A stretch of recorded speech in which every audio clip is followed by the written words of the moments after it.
नमस्कार दोस्तों, मैं गौरव एक बार फिर से आप सबका स्वागत करता हूं आपके अपने परिवार स्वाध्याय सीरी में।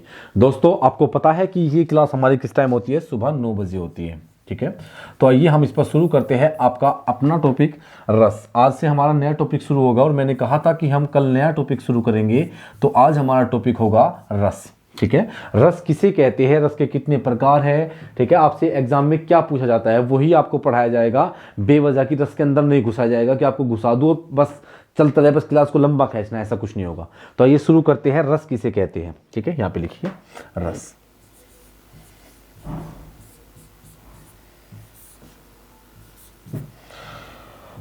चलिए अच्छे से शुरू कर लेते हैं हम रस। ठीक है, रस किसे कहते हैं, रस के कितने प्रकार होते हैं।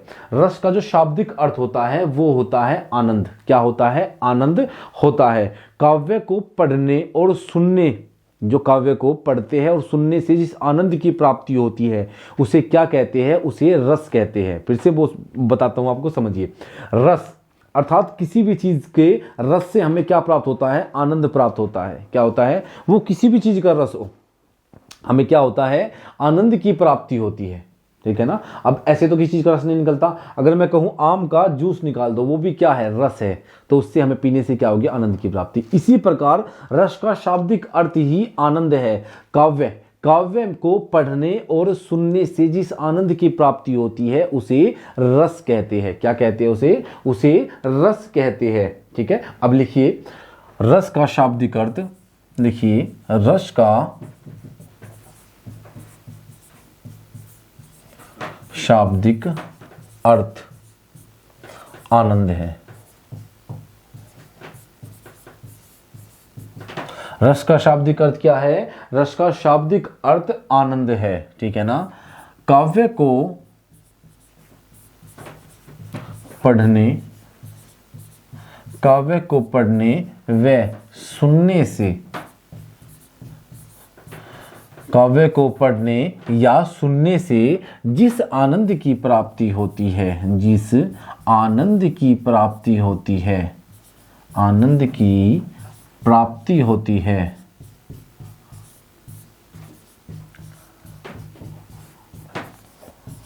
प्राप्ति होती है, उसे रस कहते हैं। उसे रस कहते हैं।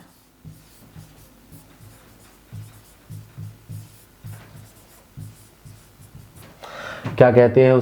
उसे रस कहते हैं। देखिए रस का शाब्दिक अर्थ क्या है? आनंद, अर्थात हमें जो आनंदित कर दे। ठीक है ना। काव्य को पढ़ने और सुनने से हमें जिस आनंद की प्राप्ति होती है उसे क्या कहते हैं?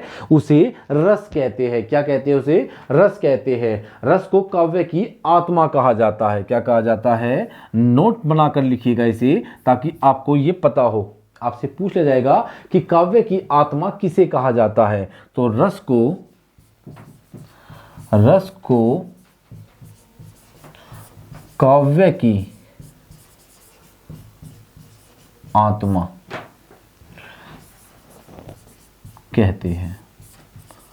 अर्थात बिना रस के जिस प्रकार मनुष्य की कल्पना ही नहीं की जा सकती, उसकी आत्मा के बिना, उसकी आत्मा अर्थात उसके प्राण के बिना, इसी प्रकार काव्य के प्राण या काव्य की आत्मा किसे कहा जाता है? रस को कहा जाता है। किसे कहा जाता है? रस को कहा जाता है। रस के कितने अंग है? ठीक है, तो रस के कितने अंग है? देखिए रस की आत्मा काव्य की आत्मा किसे कहा जाता है? रस को कहा जाता है, क्योंकि काव्य को पढ़ने या सुनने से हमें जिस आनंद की प्राप्ति होती है उसे क्या कहते हैं? उसे रस कहते हैं। क्या कहते हैं? उसे रस कहते हैं। ठीक है।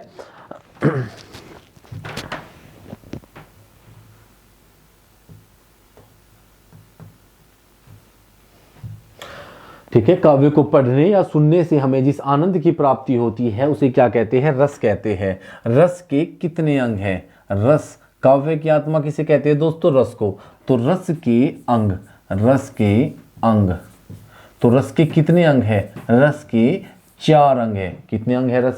रस के 4 अंग है। कितने अंग है? 4 अंग है। नंबर 1 पर लिखिए स्थायी भाव।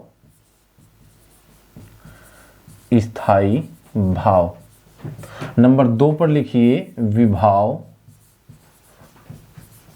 नंबर 3 पर लिखिए आपका क्या? स्थाई भाव, विभाव, अनुभाव,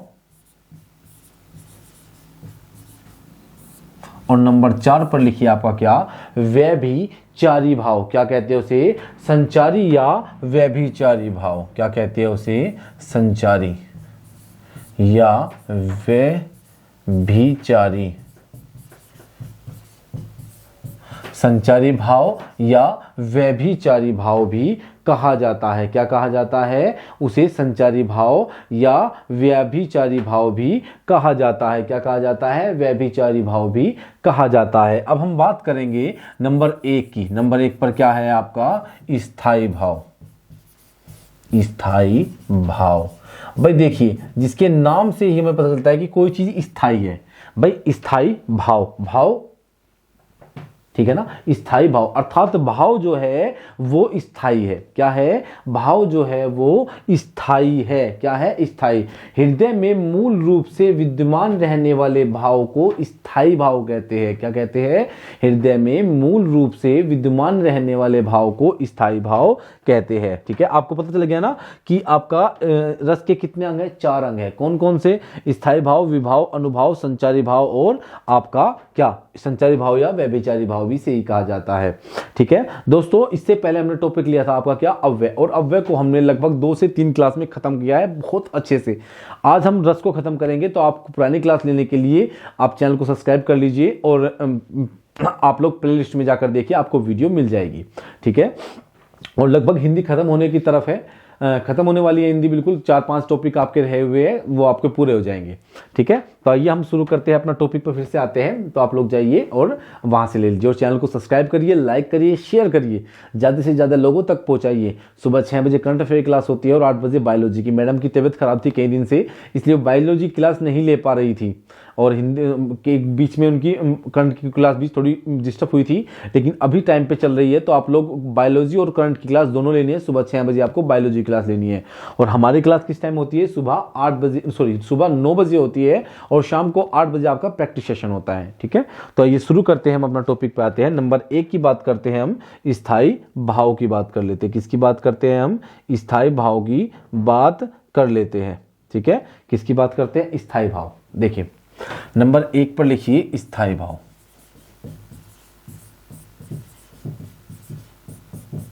स्थाई भाव, स्थाई अर्थात जो बिल्कुल स्थाई हो। ठीक है ना, जो स्थाई हो, स्थाई मतलब बिल्कुल स्थाई हो, मतलब बिल्कुल।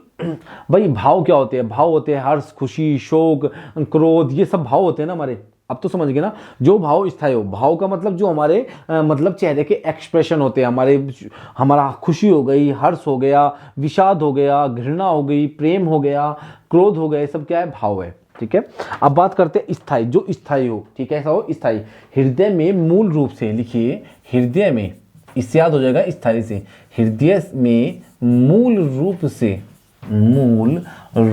से विद्यमान रहने वाले, मूल रूप से विद्यमान रहने वाले भावों को क्या कहते हैं, आपका भावों को स्थाई भाव कहते हैं। क्या कहते हैं, स्थाई भाव कहते हैं। हृदय में मूल रूप से विद्यमान रहने वाले भाव को क्या कहते हैं, स्थाई भाव कहते हैं। क्या कहते हैं, स्थाई भाव। इनकी संख्या कितनी होती है, देखिए इनकी संख्या कितनी होती है। ठीक है ना, पहले आप लिखिए कि क्या, नोट करके लिखिए स्थाई भाव को, सॉरी नोट बनाकर लिखिए, नोट। ठीक है, नोट बनाकर लिखिए कि स्थाई भाव को प्रधान भाव कहते हैं। क्या कहते हैं, स्थाई भाव को प्रधान भाव कहते हैं। क्या कहते हैं, प्रधान भाव कहते हैं। स्थाई भाव को प्रधान भाव कहते हैं। क्या कहते हैं, स्थाई भाव को प्रधान भाव कहते हैं। ठीक है ना भाई, सबसे प्रधान होता है, मूल रूप से हमारे हृदय में विद्यमान रहता है। कैसा रहता है, विद्यमान। स्थाई भाव की संख्या 9 है। कितनी है, स्थाई भाव की संख्या कितनी है आपकी, स्थाई भाव की संख्या है 9। ठीक है, लिखिए स्थाई भाव की संख्या, स्थाई भाव की संख्या 9 है। क्या है? स्थाई भाव की संख्या कितनी है? 9 है। लेकिन इस बात को विशेष कर नोट बनाइए, इंपोर्टेंट बनाकर लिखिए। लेकिन क्या? लेकिन बाद में आचार्यों ने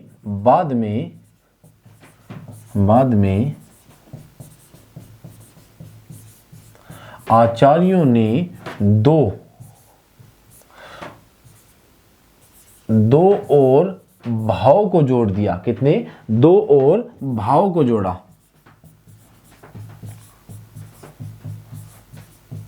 मतलब जोड़ा या माना। क्या किया? माना। लिखिए यहां पे, जोड़ा नहीं लिखते, यहां पे माना लिखते हैं। 2 और भाव को माना। कौन कौन से भाव थे वो? कौन कौन से? एक तो वात्सल्य था और एक था भगवत विषयक। कौन सा? एक वात्सल्य और एक भगवत विषयक। क्या हो गया? एक तो हो गया वात्सल्य व भगवत विषयक। भगवत विषयक एक हो गया आपका वात्सल्य और एक हो गया भगवत विषयक। तो कितने हो गए? तो बाद में आचार्यों ने 2 भावों को और माना। एक था आपका वात्सल्य और एक था भगवत विषयक। इस प्रकार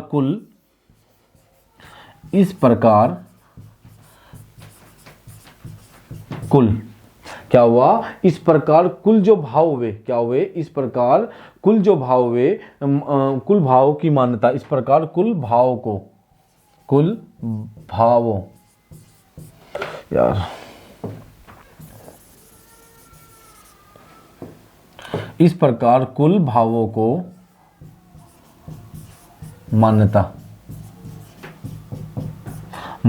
मिली। इस प्रकार कुल भावों को मान्यता मिली। कितनों को? 11 को। कैसे? 9 + 2 क्या हो गए भाई? कुल भाव कितने हो गए? मान्यता कितनों को मिल गई? 9 + 2 अर्थात 11 को मान्यता दे दी गई। कितनी हो गई? 11 को। लेकिन नोट बनाकर लिखिए कि अगर विकल्प में 9 और 11 दोनों है तो 9 को ही चुनना है। क्या करना है? 9 को ही चुनना है। लिखिए, आप लोग नोट बनाकर लिख लीजिए कि यदि आपका विकल्प में यदि विकल्प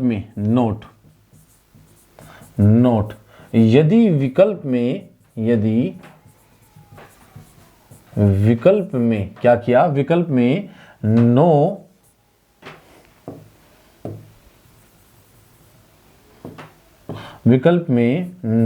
और 11 दोनों है तो 9 का ही चयन करें। यदि विकल्प में 9 और 11 दोनों हैं तो 9 का ही चयन करें। ठीक है? कैसे? देखिए, स्थाई भाव की संख्या कितनी है? 9। कितनी है? 9। लेकिन बाद में भाई पहले 9 भाव मान लिए गए, स्थाई भाव कितने मान? 9। लेकिन बाद में क्या किया? कुछ आचार्यों ने 2 और भाव को जोड़ दिया। क्या किया? 2 और स्थाई भाव को जोड़ दिया। इस प्रकार स्थाई भाव की संख्या कितनी हो गई? 11 हो गई। कितनी हो गई? 2 और स्थाई भाव कौन कौन से जोड़े? आपके वात्सल्य कौन से जोड़े? वात्सल्य जोड़ा। और आपका कौन सा जोड़ा? भगवत विषयक जोड़ा। क्या? भगवत विषयक जोड़ा। ठीक है ना? क्या जोड़ा? आपका 2 और भाव जोड़ दिए गए। आपका क्या? एक वात्सल्य एक भगवत विषयक को जोड़ दिया गया। इस प्रकार कुल भाव कितने हो गए? कुल भाव 11 हो जाते हैं। कितने हो जाते हैं? कुल भाव 11 हो जाते हैं। मैंने नोट बनाकर लिख दिया है कि यदि विकल्प में 9 और 11 दोनों दिए हो तो 9 का ही चयन करें। किसका? 9 का ही चयन करें। ठीक है ना? अब हम एक तरफ लिखेंगे रस और एक तरफ लिखेंगे उनके स्थाई भाव। क्या करेंगे? एक तरफ हम लिखेंगे रस और एक तरफ लिखेंगे उनके स्थाई भाव।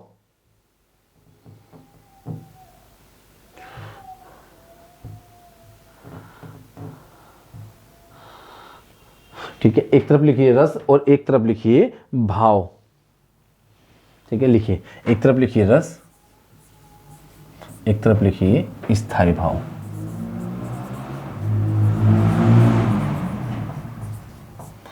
देखिए, तो रस कितने हो गए? इसी प्रकार रस भी कितने होंगे? 9 थे।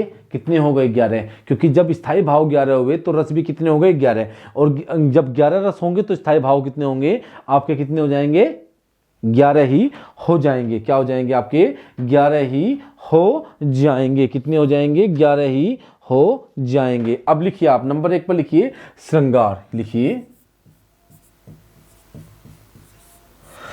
श्रृंगार। श्रृंगार का स्थायी भाव क्या होता है, श्रृंगार रस का स्थायी भाव होता है रति। क्या होता है, रति होता है, याद कर लीजिएगा इन चीजों को। इस श्रृंगार रस का स्थायी भाव कितना क्या होता है, रति होता है। क्या होता है, रति होता है। श्रृंगार रस दो प्रकार का होता है, एक संयोग श्रृंगार, एक वियोग श्रृंगार। ठीक है, दोनों का स्थायी भाव क्या होता है, रति, या फिर इसे क्या कहते हैं, प्रेम भी कहते हैं, रति या प्रेम। यह दो प्रकार का होता है, एक होता है संयोग अर्थात मिलन, और एक होता है वियोग जिसमें दर्द होता है। क्या होता है, दर्द होता है। एक संयोग और एक वियोग। जब राम सीता से मिले तो क्या था, संयोग था, उनका प्रेम था, लेकिन जब वो बिछड़ गए, रावण सीता माता का हरण करके ले गया, तो क्या हो गया, वियोग श्रृंगार हो गया, दुख की भावना। लेकिन दोनों में क्या था, दोनों में ही प्रेम था। क्या था, प्रेम था। ठीक है, अब नंबर 2 पर लिखिए आप लोग क्या, करुण रस। क्या हो गया, करुण, करुण रस। ठीक है ना, तो करुण रस का स्थायी भाव क्या होता है, क्या होता है, शोक होता है। करुण रस का स्थायी भाव क्या होता है, करुण रस का स्थायी भाव होता है शोक। क्या होता है, शोक होता है। रौद्र रस, रौद्र क्या होगा, रौद्र, रौद्र रस का स्थायी भाव क्या हो जाएगा, क्रोध हो जाएगा। क्या हो जाएगा, क्रोध हो जाएगा। क्या हो जाएगा, क्रोध। क्या हो जाएगा, रौद्र रस का स्थायी भाव क्रोध हो जाएगा। ठीक है ना। शांत रस का स्थायी भाव लिखिए, शांत रस का स्थायी भाव, शांत रस का स्थायी भाव हो जाएगा आपका क्या, आपका शांत रस का हो जाएगा निर्वेद। क्या हो जाएगा, निर्वेद हो जाएगा। शांत रस का स्थायी भाव क्या हो गया, शांत रस का स्थायी भाव हो गया निर्वेद। क्या हो गया, निर्वेद। ठीक है ना। अब बात करते हैं अद्भुत रस की। क्या करते हैं, अद्भुत रस की। भाई अद्भुत रस की, किसकी, अद्भुत रस की बात करते हैं। तो अद्भुत रस का स्थायी भाव हो जाएगा आश्चर्य। क्या हो जाएगा, आश्चर्य। ठीक है ना। देखिए श्रृंगार रस का स्थायी भाव क्या हो गया, श्रृंगार रस का स्थायी भाव क्या होता है, श्रृंगार रस का होता है रति या प्रेम। श्रृंगार रस दो प्रकार का होता है, एक में संयोग होगा, एक में वियोग होगा। करुण रस का स्थायी भाव क्या होता है, शोक होता है। रौद्र रस का स्थायी भाव क्या होता है, क्रोध होता है। शांत रस का स्थायी भाव निर्वेद होता है, और अद्भुत रस का स्थायी भाव आश्चर्य होता है। तो हमारे कितने हो जाते हैं ये बताइए आप लोग, 3, 4 और 5 हमने नोट कर लिए हैं। कितने हो गए, हमारे 5 हो जाते हैं। अब बात करते हैं हम आपके नंबर 6 की बात कर लेते हैं। नंबर 6 की बात हम कर लेते हैं। ठीक है, 6 नंबर पर हम लोग देखते हैं। 6 नंबर सॉरी, यहां पर क्या लिखते हैं, पहले हम लिख लेते हैं इसको। हम लिखते हैं यहां पर रस, और यहां पर क्या लिखेंगे, स्थायी भाव। क्या हो गया, स्थायी भाव। हमने 5 तक हमने कर लिए। अब हम 6ठे नंबर को हम लोग देख लेते हैं। क्या देखते हैं हम, 6ठे नंबर को हम लोग देख लेते हैं। ठीक है ना। हास्य, भाई हास्य।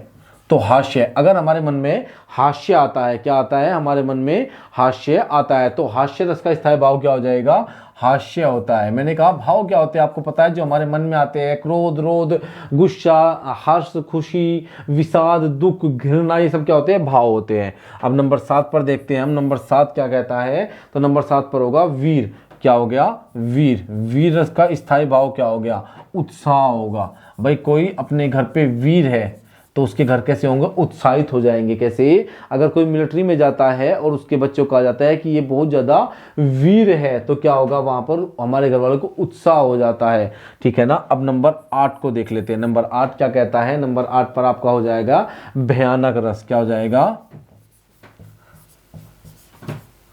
भयानक रस। तो भयानक रस का स्थायी भाव क्या हो जाएगा, स्थायी भाव होता है भय। मैंने कहा था स्थायी भाव किसे कहते हैं, वे सभी भाव जो हमारे हृदय में मूल रूप से विद्यमान रहते हैं, उन्हें क्या कहते हैं, उन्हें स्थायी भाव कहते हैं। क्या कहते हैं, पहले इनकी संख्या 9 थी, लेकिन बाद में कुछ आचार्यों ने 2 और भाव को जोड़ दिया, जिसमें आपके 9 + 2 हो गए। 2 कौन से, वात्सल्य और भगवत विषयक को जोड़ दिया गया, तो कुल कितने हो गए, 11 हो गए। इसी प्रकार पहले रस भी 9 थे, लेकिन अब कितने हो गए, 11 हो गए। कितने हो गए, 11 हो जाते हैं।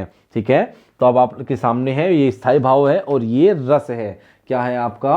रस है। अब देखते हैं विभत्स।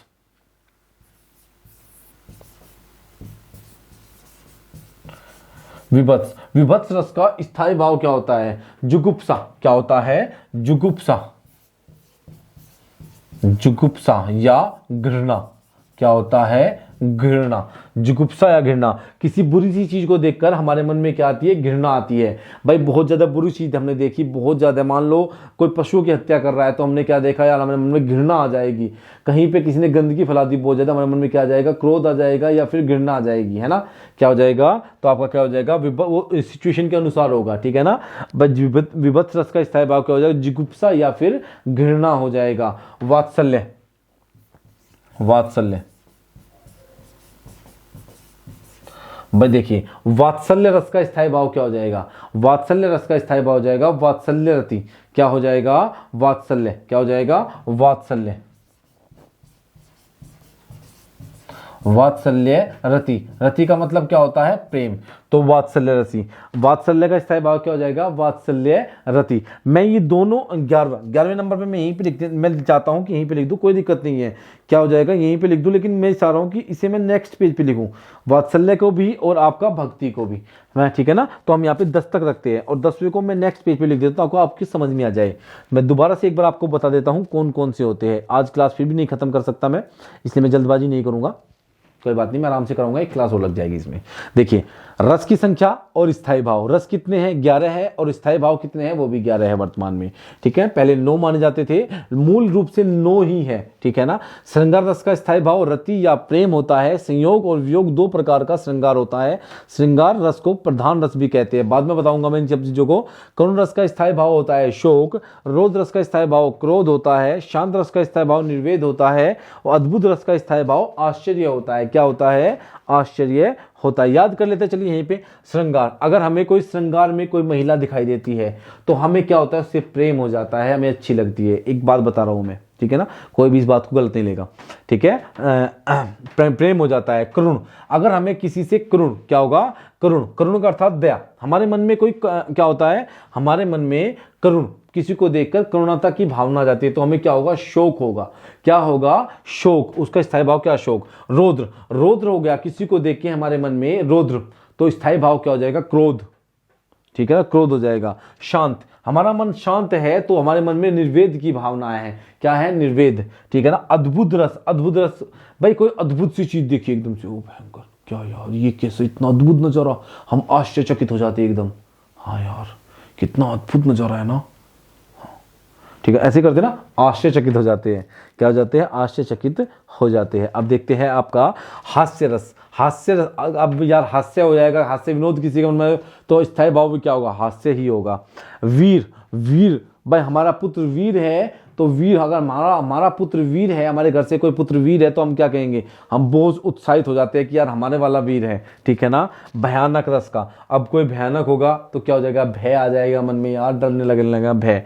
विभत्स, अर्थात हमें घृणा हो जाएगी या जुगुप्सा, ठीक है ना? और वात्सल्य, माता, ठीक है? तो वात्सल्य कौन करती है? हमारी माता हमसे बहुत प्रेम करती है, तो स्थायी भाव क्या हो जाएगा? वात्सल्य रति हो जाएगा। क्या हो जाएगा? वात्सल्य रति हो जाएगा। मैं दोनों भावों को अलग से लिखना चाहता हूं, क्योंकि ये 2 भाव वे थे जो माने गए हैं बाद में। क्या? जो बाद में माने गए हैं, जिन्हें बाद में माना गया है, इसलिए मैं इन्हें लिखना चाहता हूं, ठीक है? नहीं तो बहुत डार्क हो गया ना। चलिए कोई नहीं, हम अपने कलर से ही कर लेंगे ये, ठीक है? अब दिखाई दे रहा वात्सल्य। नंबर 10 पर देखते हैं हम वात्सल्य। फिर वही गड़बड़ कर रहा हूँ, पहले रस लिख देते हैं यहाँ पे, अब तो अच्छे से लिख सकते हैं। रस और स्थायी भाव। क्या? स्थायी भाव।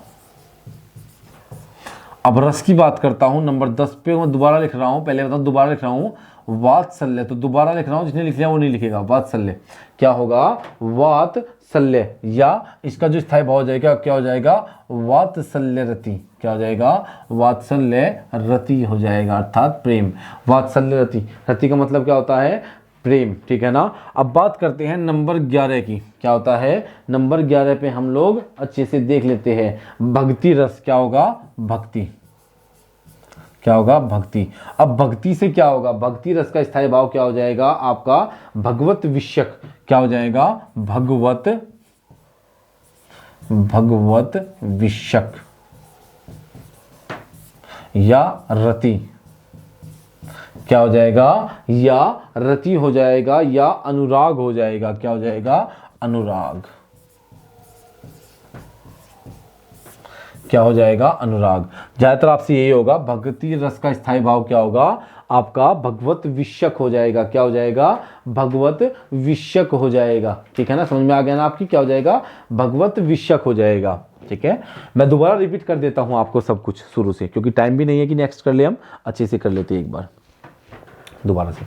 देखिए एक बार मैं टाइम देखूं दोस्तों। चलिए, रस का क्या अर्थ होता है? रस क्या होता है? पहले रस को समझ लीजिए आप। रस क्या होता है? रस होता है, रस, मैं साइड में हो जाता हूँ, यहाँ से आपको समझा देता हूँ। रस क्या होता है? रस होता है वे भाव जो मतलब जैसे हर्ष, खुशी, क्रोध, गुस्सा, नफरत, ये क्या है? ये एक भाव है हमारे मन में, रस है। ठीक है ना। अब देखते हैं, रस का जो शाब्दिक अर्थ होता है वो आनंद होता है। बिल्कुल बिल्कुल सही। रस का शाब्दिक अर्थ क्या होता है? आनंद होता है। काव्य को पढ़ने और सुनने से जिस आनंद की प्राप्ति होती है उसे रस कहते हैं। रस के काव्य की आत्मा कहा जाता है। क्या कहा जाता है? रस को काव्य की आत्मा कहा जाता है। क्या कहते हैं? रस को काव्य की आत्मा कहते हैं। ठीक है ना। अब बात करते हैं हम लोग, रस को क्या कहते हैं? रस को काव्य की आत्मा कहते हैं। रस के अंग कितने हैं? रस के 4 अंग हैं, स्थायी भाव, विभाव, अनुभाव, संचारी भाव। ठीक है ना। अब बात करते हैं हम स्थायी भाव की। क्या बात करते हैं हम? स्थायी भाव की बात कर लेते हैं। स्थायी भाव, देखिए, हृदय में मूल रूप से विद्यमान रहने वाले भाव को स्थायी भाव कहते हैं। ठीक है ना। नोट, स्थायी भाव को प्रधान भाव कहते हैं। क्या कहते हैं? स्थायी भाव को प्रधान भाव कहते हैं। क्या कहते हैं? स्थायी भाव को प्रधान भाव कहते हैं। ठीक है ना। अब बात करते हैं हम, स्थायी भाव की संख्या कितनी होती है? 9 होती है। लेकिन बाद में आचार्यों ने 2 और भाव को जोड़ दिया, जिनके नाम थे आपके क्या? वात्सल्य और भगवत विषयक। ठीक है ना। इस प्रकार कुल भाव की संख्या कितनी हो गई? 11 हो गई। क्या मान्यता मिली? कुल 11 की मान्यता मिल जाती है। ठीक है, क्या हो गया? ठीक है। नोट, यदि विकल्प में 9 और 11 दोनों दिए गए हो तो आप 9 का ही चयन करें। किसका चयन करें? 9 का ही चयन करें। ठीक है। अब बात करते हैं रस और स्थायी भाव। ठीक है ना। हमने कहा था कितने स्थायी भाव होते? 11। रस भी कितने होंगे? 11। श्रृंगार रस 2 प्रकार का होता है, संयोग और वियोग। दोनों का क्या होता है? स्थायी भाव रति होता है या प्रेम होता है। करुण रस का स्थायी भाव शोक होता है। रौद्र रस का क्रोध होता है। शांत रस का निर्वेद होता है। अद्भुत रस का आश्चर्य होता है। क्या होता है? अद्भुत रस का होता है आपका आश्चर्य या विस्मय। क्या होगा? आश्चर्य या विस्मय भी लिख लीजिएगा। ठीक है ना। आश्चर्य या विस्मय। क्या होगा? आश्चर्य या विस्मय। ठीक है। अब बात करते हैं हम लोग रस। स्थायी भाव, यहां पे भी हम क्या? हास्य रस का हास्य, वीर रस का उत्साह, भयानक रस का भय और विभत्स रस का जुगुप्सा, वात्सल्य रस का वात्सल्य रति हो जाएगा। अब बात करते हैं, ये 2 वो भाव है। 10वें नंबर का मैंने यहाँ पे दोबारा लिखा है, पहले में 10वें नंबर का पीछे लिख चुका था। देखिए यहाँ पर ये मैंने, अरे आया नहीं है, चलिए देखते, कोई बात नहीं। यहाँ में मैंने 10वें नंबर लिख दिया है, लेकिन मैंने फिर आपको बताने के लिए दोबारा से लिखा यहाँ पे 10वां। वात्सल्य का क्या हो जाएगा? वात्सल्य रति हो जाएगा। और भक्ति रस का क्या हो जाएगा? भक्त विषयक या रति या अनुराग हो जाएगा। ये किस लिए बताया गया है? ये दोनों आपको बाद में जोड़े गए थे। क्या किया गया था? बाद में जोड़े गए थे। वैसे भरत मुनि ने रस की संख्या कितनी मानी है? 8 मानी है। चलिए ये बात हम कल देखेंगे अच्छे से, कल रस को खत्म कर देंगे। ठीक है, कल रस का चैप्टर खत्म हो जाएगा। दोस्तों आप हमें फॉलो कर सकते हैं। ठीक है ना। चलिए, अगर आप लोगों को क्लास अच्छी लगी है तो आप लोग हमसे जुड़िए, ज़्यादा से ज़्यादा लोगों तक शेयर करिए ताकि लोग हमसे जुड़ सके। और आपके भरोसे ही सब कुछ है। आप हो तो हम हैं, हम आपसे है। ठीक है ना। आपके सहयोग से ही हम आगे चल सकते हैं। सुबह 6 बजे आपको करंट अफेयर क्लास लेनी है। मैडम सुबह 6 बजे बहुत अच्छे से करंट अफेयर पढ़ा रही है। और सुबह 8 बजे मैडम बायोलॉजी की, और 9 बजे अपनी क्लास होती है। ये अपने वाली क्लास होती है 9 बजे सुबह। और शाम को आपका प्रैक्टिस सेशन होता है, तो दोनों क्लास आपको लेनी है। सुबह 6 बजे डेली करंट अफेयर आपको लेनी ही होगी। ठीक है दोस्तों, तो आप लोग हमें फॉलो कर सकते हैं इंस्टाग्राम पर, ट्विटर पर, फेसबुक पर, टेलीग्राम पर आप हमें फॉलो कर सकते हैं। इन सब के नीचे लिंक दिए गए हैं। और टेलीग्राम ग्रुप का लिंक भी नीचे ही दिया गया है आपको। टेलीग्राम पर जाइए, स्वाध्याय श्री के नाम से आईडी ग्रुप बना हुआ है, वहाँ पे आप ज्वाइन कर लीजिए। ठीक है, आप ज्वाइन कर सकते हो। और अगर आपको चाहिए पीडीएफ, हैंड रिटन पीडीएफ ऐसी कैसे अगर आपको चाहिए तो आप हमें बता दीजिए, हम आपको पीडीएफ भी प्रोवाइड करवा देंगे, वहीं पे आपको हो जाएगी। आपको कोई भी क्वेरी है तो आप हमसे पूछ सकते हैं, कमेंट करिए। तो आज के लिए धन्यवाद।